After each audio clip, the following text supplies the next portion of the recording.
美国已经病急乱投医，强行索要韩国企业商业机密，中国都要笑醒了。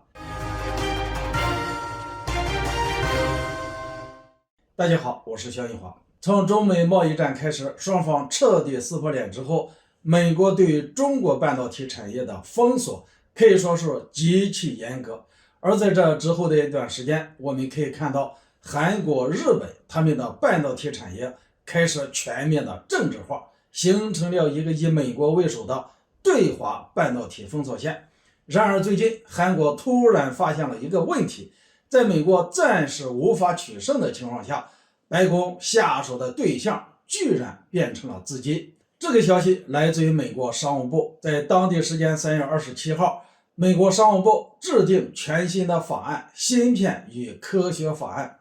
在这一法案中明确要求，那些在美国设立工厂的半导体企业应该向美国政府提交涉及商业机密的一些机密数据，比如各类工厂里的核心财务信息、产品数据等等。比如美国要求这些企业透露自己工厂不同规格的生产能力、原材料成本、预估的收入、无缺陷合格产品比例等等，以及销售量。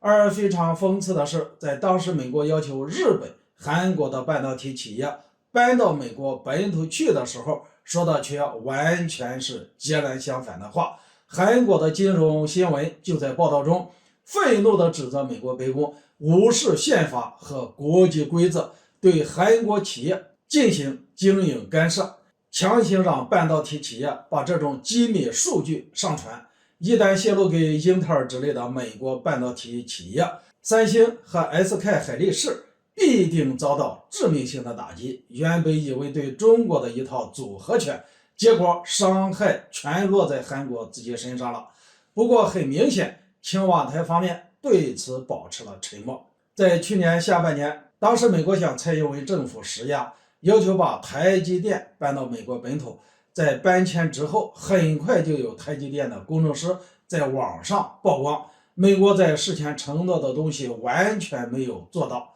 反而更像是通过各种新颁布的法令窃取商业机密和影响台积电的生产效率，用这种方式冷藏封杀台积电。那些促成搬迁的相关人员是卖台求荣。事实上，早在前几年就有人怀疑，美国名义上是打着对华封锁而搞半导体产业联盟，但背地里却是在收割自己殖民地里的产业，填补到美国的高端制造业领域，或者干脆就是用政治手段强行获取商业机密，为自己的本土企业提供市场竞争的优势。既然短期内对付不了中国，那还对付不了自己殖民地里的竞争对手吗？坦率地说，美国现在的做法就很像那种病急乱投医的样子。我们都知道，美国现在经济问题最核心的一部分就是制造业的空心化。我们从东欧局势、俄乌冲突也可以看得出来，美国除了为军工复合体服务之外，剩下的基本就是收割欧洲的外逃资本和外逃的制造业产业。硬要说的话，就感觉拜登政府像是在照抄美国100年前的作业，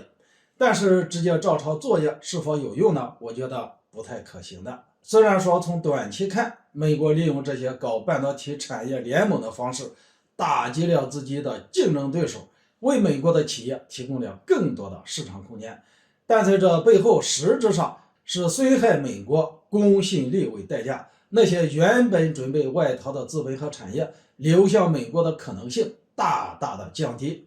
与一战、二战的全球环境相比，其实这些人或者说资本有一个更好的选择对象，那就是中国。到最后可能折腾来折腾去，美国反而是为中国做了嫁衣。好了，今天就说到这里，咱们下次见。